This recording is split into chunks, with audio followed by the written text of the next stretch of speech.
August 1953 মাসের মাঝামাঝি একটি দিন দুপুর পর্যন্ত ইরানের রাজধানী তেহরানের পরিস্থিতি ছিল একেবারেই স্বাভাবিক।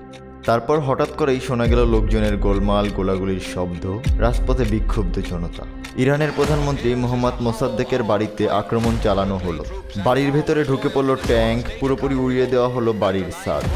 ততক্ষণে প্রধানমন্ত্রীর একজন দেহরক্ষী সহ নিহত হয় প্রায় ৩ শতাধিক মানুষ। এমত অবস্থায় মোসাদ্দেক বাড়ির পেছনের দেওয়াল টপকে একজন প্রতিবেশীর বাড়িতে আশ্রয় নেন। ততক্ষণে প্রধানমন্ত্রীর বাসভবনে হিংস্রভাবে লুটতরাজ চালায় দাঙ্গাকারীরা। লুটতরাজের ধরন এমন ছিল যে কেউ কেউ বাড়ির দরজা জানালা পর্যন্ত খুলে নিয়ে যায়। এভাবেই এক অভ্যুত্থানের মুখে 1953 সালের আগস্টে ক্ষমতাচ্যুত হয়েছিলেন ইরানের প্রধানমন্ত্রী মোসাদ্দেক। মোসাদ্দেক ক্ষমতাচ্যুত হবার পর দেশে ফিরে আসেন বাগদাদে নির্বাসিত নেতা শাহ মোহাম্মদ রেজা আর বসেন ক্ষমতার মসনদে। আপাতদৃষ্টিতে সবাই ভেবেছিল গণ অভ্যুত্থানের মাধ্যমেই মোসাদ্দেক ক্ষমতাচ্যুত হয়েছিলেন, কিন্তু আসলে ঘটনাটা মোটেই এমন সরল ছিল না। অভ্যুত্থানের ঠিক 60 বছর পর 2013 সালে সিআইএ প্রকাশ্যে স্বীকার করে নেয় যে ইরানে সেই অভ্যুত্থানের কলকাঠি নেড়েছিল মার্কিন সিআইএ এবং ব্রিটিশ MI6। এই দুই গোয়েন্দা সংস্থার যৌথ অভিযান অপারেশন এজাক্সের মাধ্যমে মোসাদ্দেকের পতন হয়েছিল।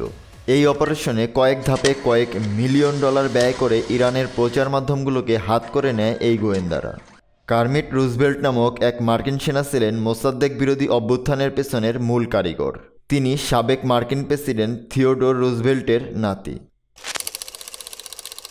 নগদ অর্থ দিয়ে বিক্ষুব্ধ জনতা হিসেবে কাজ করার জন্য শহরের বাজার থেকে একদল লোককে ভাড়া করেছিলেন তিনি। লুটতরাজ করার জন্য আলাদা লোক ভাড়া করা হয়েছিল। সেই অভ্যুত্থানে মূল নির্দেশনা ছিল প্রধানমন্ত্রীর বাড়ি ও অফিস আক্রমণ করা। এজন্য কাজে লাগানো হয় শাহ এর অনুগত সেনা সদস্যদেরকেও।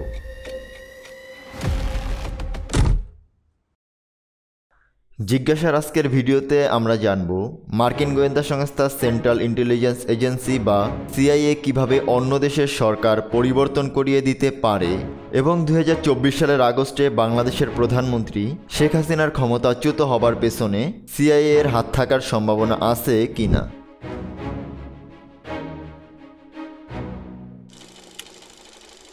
যুক্তরাষ্ট্রে 1975 সালকে বলা হয় ইয়ার অফ ইন্টেলিজেন্স বা গোয়েন্দা বর্ষ। আর সে বছরের 15ই আগস্টে এক সামরিক অভ্যুত্থানের মধ্য দিয়ে সপরিবারে হত্যা করা হয় প্রেসিডেন্ট শেখ মুজিবুর রহমানকে।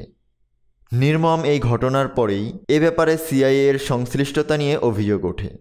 যুক্তরাষ্ট্র তা নাকচ করে দিলেও মার্কিন সাংবাদিকেরাই এ ঘটনায় সিআইএ এর যোগ নিয়ে লিখেছেন সবচেয়ে বেশি।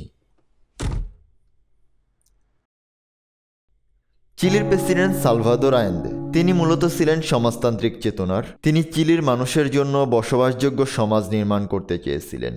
কিন্তু 1973 সালের 11ই সেপ্টেম্বর চিলিতে এক সামরিক অভ্যুত্থানের মাধ্যমে তাকে ক্ষমতাচ্যুত করা হয় এবং আত্মহত্যা করতে বাধ্য করা হয়। যদিও আয়েন্দের অনেক সমর্থক মনে করেন তাকে হত্যা করা হয়েছিল। প্রেসিডেন্টের উৎখাতের পর ক্ষমতা দখল করে নেন তৎকালীন সেনাপ্রধান জেনারেল অগাস্তো পিনোশে। মূলত সদ্য নিয়োগপ্রাপ্ত সেনাপ্রধান জেনারেল অগাস্তো পিনোশে সিআইএ এর যোগসাজশে এই অভ্যুত্থানটি ঘটিয়েছিলেন, যা পরবর্তীকালে সিআইএ এর প্রকাশিত বিভিন্ন নথি থেকে প্রমাণ হয়। 1951 সালে গুয়েতেমালার প্রেসিডেন্ট নির্বাচিত হন জ্যাকব আরবেন্স। ক্ষমতায় আসার পর তিনি জাতীয় স্বার্থে এমন কিছু সিদ্ধান্ত গ্রহণ করেন যা মার্কিন কোম্পানি ইউনাইটেড ফ্রুট এবং মার্কিন যুক্তরাষ্ট্রের স্বার্থের বিরুদ্ধে চলে যায়। ইউনাইটেড ফ্রুট কোম্পানি সহ অন্যান্য মার্কিন কোম্পানিগুলি এর আগে মূলত দিনের পর দিন গুয়েতেমালায় বিনা ট্যাক্সে ব্যবসা করে আসছিলেন। এ সময় গুয়েতেমালার সরকারে কমিউনিস্টদের উপস্থিতিও দেখা যায়। এ নিয়ে মার্কিন যুক্তরাষ্ট্র ছিল ভীষণ উদ্বিগ্ন। স্বার্থের পরিপন্থী এবং কমিউনিজমের উপস্থিতির কারণে মার্কিন যুক্তরাষ্ট্র জ্যাকব আরবেন্সকে ক্ষমতা থেকে সরাতে মরিয়া হয়ে ওঠে। তখন জ্যাকব আরবেন্সকে ক্ষমতাচ্যুত করার দায়িত্ব দেওয়া হয় সিআইএকে। সিআইএ তাকে সরাতে গোপন অপারেশন পিবি সাকসেস হাতে নেয়। নিয়োগ দেওয়া হয় সিআইএ এর 100 জন এজেন্টকে। ব্যয় হয় প্রায় $7 মিলিয়ন।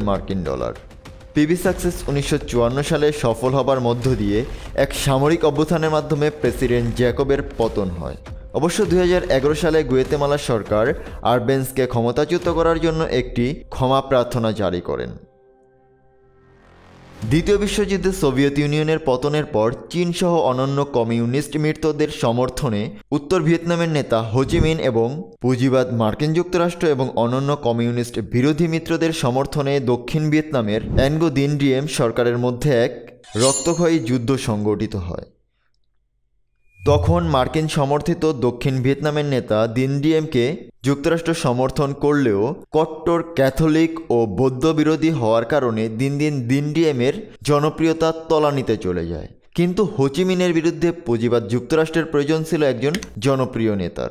এদিকে জনপ্রিয়তা হারানোর কারণে দিন ডিয়েম সে সময় হয়ে যায় যুক্তরাষ্ট্রের গলার কাটা। উপায়ান্তর না পেয়ে সেখানেও যুক্তরাষ্ট্র সরকার সিআইএ এর সাহায্য নেয়। তখন সিআইএ এর উদ্যোগেই দিন ডিয়েমকে ক্ষমতাচ্যুত করা হয় এবং পরে গুলি করে হত্যা করা হয়। যদিও 1954 সালে যুক্তরাষ্ট্রের লজ্জাজনক পরাজয়ের মধ্য দিয়েই ভিয়েতনাম যুদ্ধের অবসান ঘটে। এছাড়াও সোভিয়েত আফগান যুদ্ধে সিআইএ সরাসরি জড়িয়ে পড়েছিল। ইরাক ইরান যুদ্ধেও সিআইএ সাদ্দাম হোসেনকে বিভিন্ন সিক্রেট তথ্য দিয়ে সহায়তা করেছিল। পরবর্তীতে সিআইএ আবার সাদ্দাম হোসেনের বিরুদ্ধেই অভ্যুত্থান ঘটানোর এক ব্যর্থ চেষ্টা করে। এছাড়াও জাপান, রাশিয়া, ইন্দোনেশিয়া, লেবানন সহ বিভিন্ন দেশের ক্ষমতার পালাবদলে প্রত্যক্ষ ও পরোক্ষ হস্তক্ষেপের অভিযোগ রয়েছে সিআইএ এর বিরুদ্ধে। 2024 সালের 5 আগস্ট বাংলাদেশের ছাত্র জনতার অভ্যুত্থানের মুখে পদত্যাগ করে প্রতিবেশী দেশ ভারতে পালিয়ে যেতে বাধ্য হন শেখ হাসিনা। এই অভ্যুত্থানটি সরল চোখে দেখলে যেমন ছাত্র জনতার অভ্যুত্থান বলেই মনে হবে, কিন্তু এর পেছনেও সিআইএর হাত থাকার অসংখ্য কারণ এবং সম্ভাবনা রয়েছে। আন্তর্জাতিক মিডিয়ায় এ নিয়ে বিভিন্ন লেখালেখিও হচ্ছে। অবশ্য যুক্তরাষ্ট্র সরকারের সাথে দীর্ঘদিন ধরেই হাসিনা সরকারের সম্পর্ক ভালো যাচ্ছিল না। 2021 সালে বাংলাদেশের র্যাবের উপর যুক্তরাষ্ট্রের স্যাংশনের মধ্য দিয়ে সেই সম্পর্কের আরও অবনতি হয়। 2024-এর বাংলাদেশের নির্বাচনের পরের দিনই ব্যাপক কারচুপির কথা উল্লেখ করে বিবৃতি দেয় যুক্তরাষ্ট্র।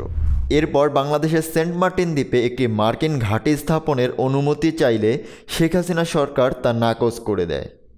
এরপর ব্যাপক দুর্নীতির অভিযোগে বাংলাদেশের সাবেক সেনাপ্রধান জেনারেল আজিজ ও তার পরিবারের সদস্যদের মার্কিন যুক্তরাষ্ট্রে প্রবেশে অযোগ্য ঘোষণা করা হয়।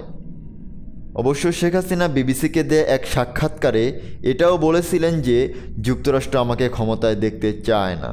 I don't know, maybe they don't want me to continue all the progress we are making for Bangladesh.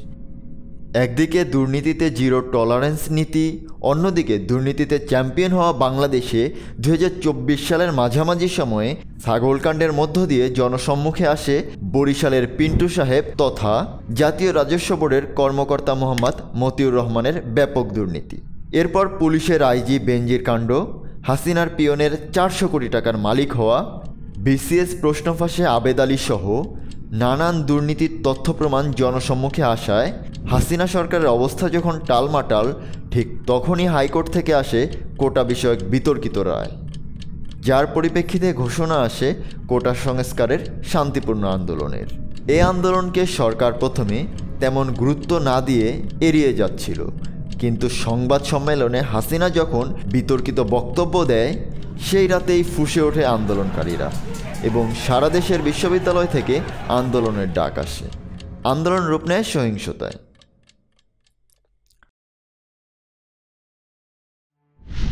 16 July রংপুরে পুলিশের গুলিতে আবু সাঈদের মৃত্যু হলে আন্দোলন দাবানলের মতো ছড়িয়ে পড়ে সারা দেশে।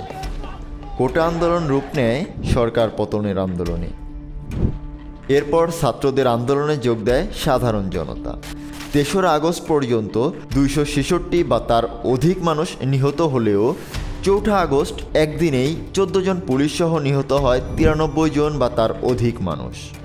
এই পরিপ্রেক্ষিতে ছাত্রদের 9 দফা দাবি ওই দিন সরকার পতনের 1 দফা দাবিতে লং মার্চ টু ঢাকা পালনের নির্দেশনা আসে। 5 আগস্ট কারফিউ ভঙ্গ করে ঢাকার রাজপথে নেমে আসে লক্ষ লক্ষ ছাত্র জনতা। ওই দিন পদত্যাগপত্র জমা দিয়ে বেলা 2:30টায় হাসিনা দেশ থেকে পালিয়ে যায়। যদিও এই অভ্যুত্থানের পেছনে সিআইএ বা যুক্তরাষ্ট্রের হাত আছে এরকম কোনো তথ্য বা প্রমাণ পাওয়া যায়নি, তবুও হঠাৎ লাগাতার দুর্নীতির তথ্য ফাঁস দিয়ে শুরু হলেও কোটা সংস্কার আন্দোলনের ধাক্কা সামলাতে না পেরে 15 বছরের স্বৈরশাসকের পতন হতে খুব বেশি সময় লাগেনি। তাই তো বিশ্ব মিডিয়া এবং অনেক রাজনৈতিক বিশ্লেষক মনে করছেন এই অভ্যুত্থানের পেছনে সিআইএ বা অন্য কোনো গোয়েন্দা সংস্থার হাত থাকতেও পারে।